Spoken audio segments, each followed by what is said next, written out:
Ladies and gentlemen, welcome back to another TLA Media video, and today, hopefully, we are doing a steering wheel upgrade. Hopefully. That bad boy right there, D&D hub, it's going to be a hard mount setup unless I'm going to run it for like a week or so, then see if I want a quick release. So, we'll see. But first off, disconnect the battery. Do not care, disconnect the battery. Let your headlights run if there's still any juice left in the system, because we're dealing with an airbag today. So, from what I've seen, pop these two panels off. There's a little like tab right here that you can get a flathead in. Let's see if I can grab it. So, this bad boy will sit in like that. That little black piece, you untab it, pull it out. There's one on that side too. From what I heard, to make it easier, if you're wondering why my wheel isn't currently straight, it's on lock, so that hopefully when I get the center like holding nut off, hopefully at that point I can then, what am I thinking? Hopefully just hold it for me so it's just easier to do. I don't know, we'll see. I'm scared though, but I'm pretty sure that little thing right here, I think you have to pull these back or maybe push them now. So I'm gonna assume you pull these back to get the airbag off, but I'm gonna have to do a little more research just in case.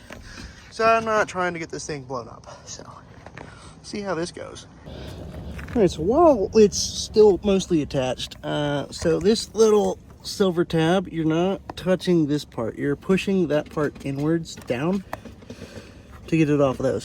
So, now very gently, once those are both done on both sides, that's not the right thing. Once they're done on both sides, this thing should slide out. You're going to want to carefully remove your hand grenades. So I'm going to sit down for this. Should not be doing this one-handed. It's a very dangerous object. So once this is off, these pull out of the airbag. I don't know how. I think you pull the little yellow thing down and then pop them out. But we're gonna get that done. All right, because I need to do this with two hands for safety purposes, you're gonna want to stick a flathead right under this lip. Push it down. Tabs should pop up, and then you should just be able to pull these out. Yeah, once the hand grenade is safely removed from the car. Also, pull that one right down there. You literally just pull it off. No tabs. But I'm pretty sure that's your horn button. Once the hand grenade's out of the car, put this in a safe place. Well, please. Just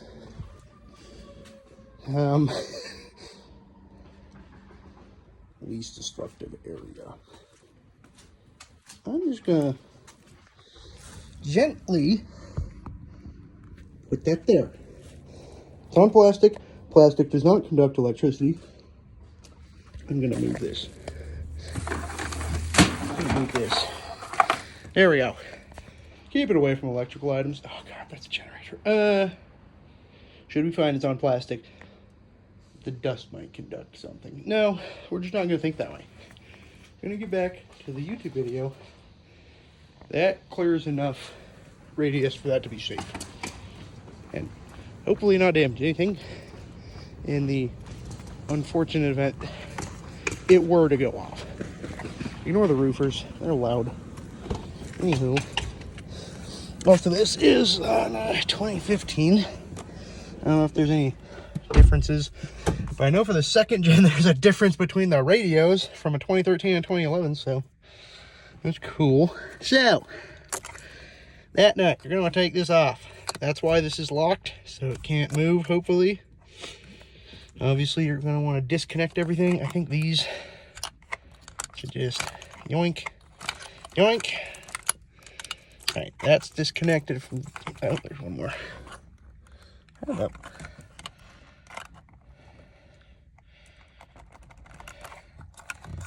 Oh my God. Is this important? I don't know. Oh, this feeds through. Never mind. Don't unplug that. But you will want to unplug 2 white ones. These are going with the wheel. This not going with the wheel. This is for your airbag though, so maybe I will disconnect it because I don't need it. Don't need it. Anyways, I'm gonna figure out what size this is. But right. Figure out what size that is. See what else I need to disconnect.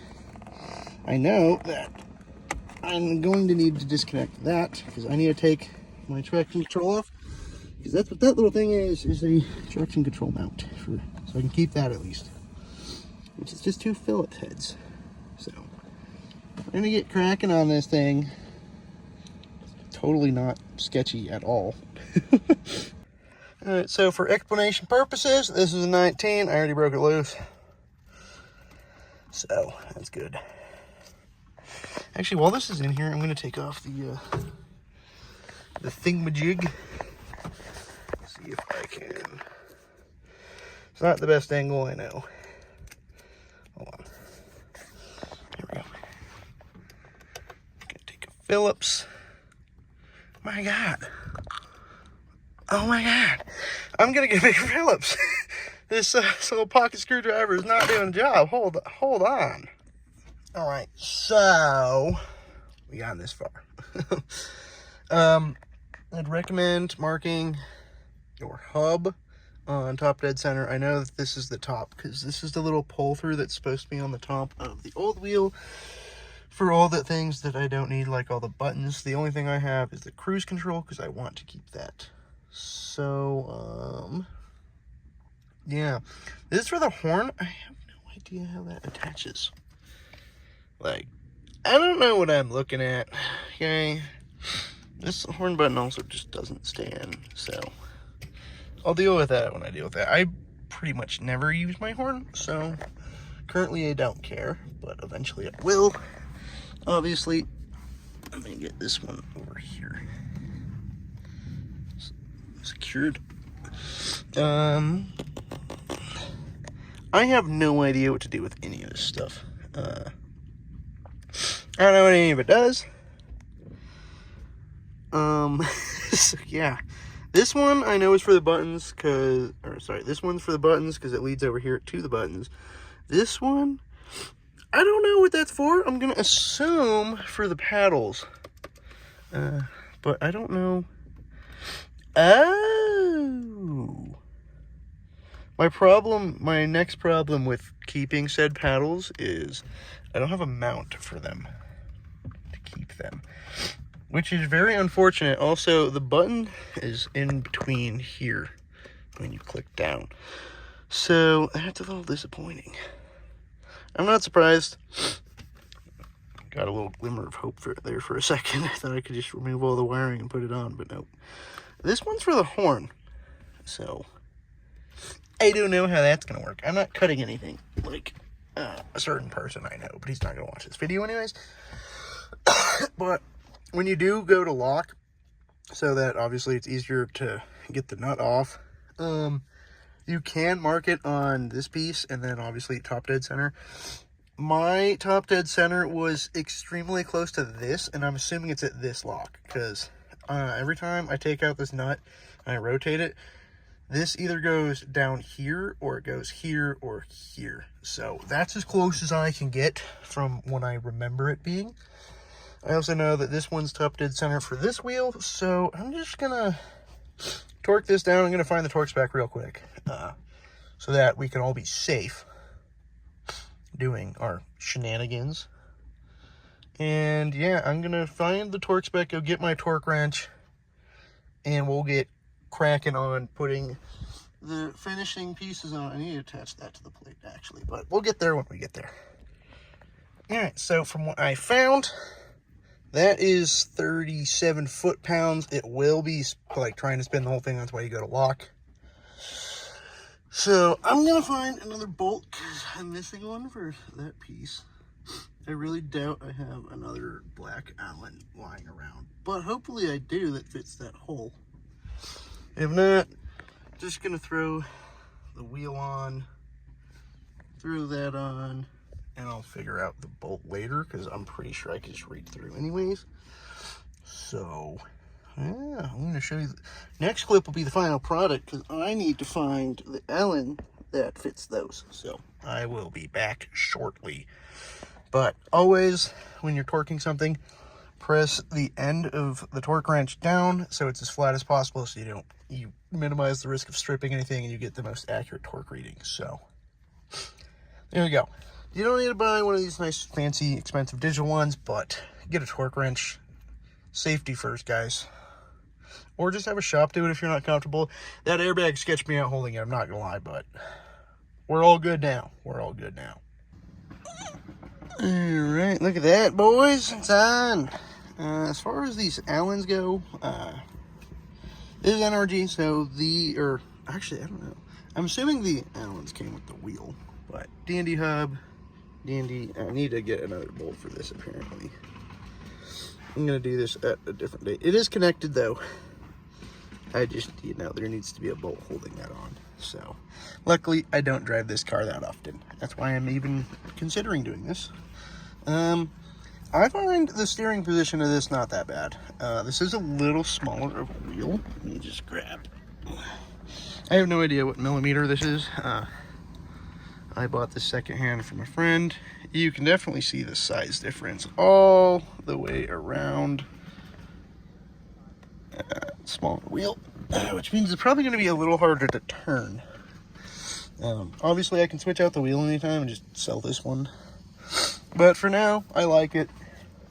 As far as tightening these down, they were a 3, and I just did one finger until I couldn't turn it with one finger. So,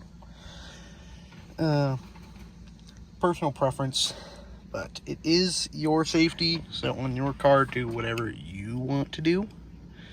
Again, your safety. So do whatever you feel comfortable with doing. I'm trying to figure out how this horn button doesn't seem to want to stay, so it's a little weird. But currently it's getting pushed out by the wire for cruise control. Also, there's a little slot you have to feed it through right there. I'm hoping that I got it. It looks like I got it in there correctly. I don't know. But this thing doesn't want to go in, which is fine because it doesn't want to stay in either way. Like, oh my god, what is my phone doing? There we go. That's how it would look. It's going to look like this for a little bit. I don't care, personally. I'm just going to find a different horn button. Get this all snazzily fixed up. Also, the Bluetooth radio I traded for, it does not work, so that's great. This car is going, hopefully, to be getting its AM strut brace back for rigidity, because the TRD is cool, it matches the brake calibers, it looks sick, but it's pretty flimsy, so I'm just going to put it on the gray car over there. I need to get this thing washed today. I'm going to do that after this, because this is my day to drive this. So yeah, I hope this helped. I hope I went more in depth. I hope I covered the mic less, because I noticed watching through some of my old ones, sometimes I'd be covering it up when I was holding it. I am holding a phone, I'm sorry. The last video, maybe we can do more stuff like that. My buddy just offered to film on an Osmo Pocket 3 with DJI mics, so I took the opportunity because I needed him to drive the other car anyways for that video. Go check it out. Is it worth buying Scion TC in 2024? I know it's almost 2025, but I figured I'd make it because I have a literal stock one and then this, whatever this is. So I'm probably actually going to be stripping out the, sorry, my hand's in the way. I'm probably going to be stripping out the rest of the back of this. I don't know what it's focusing on currently. But I might pull out these plastic panels. I'm definitely pulling out these B-pillar trims pieces because these things are cut up anyways, and they're pretty trash. Other parts I might pull out. I might finally end up pulling out that. I don't know. We'll see. Because as you can see, all the plastic on the hatch is gone when I did the carbon one. We'll see what I decide. Trying to get this thing as far down in the weight as possible. That's another reason I did the wheel. It's a lighter weight wheel. There's no airbag. I need harnesses for this car. I already have, luckily, the harness bar. I already did that. You've probably seen that video. But anyways, I'm going to stop rambling. This was how to do an aftermarket, at least, steering wheel on a Scion TC. Hopefully this is straight. I need to turn on the car and figure that out, but I'll do that on my own time, so I'm not going to bother you guys anymore. Have a good day.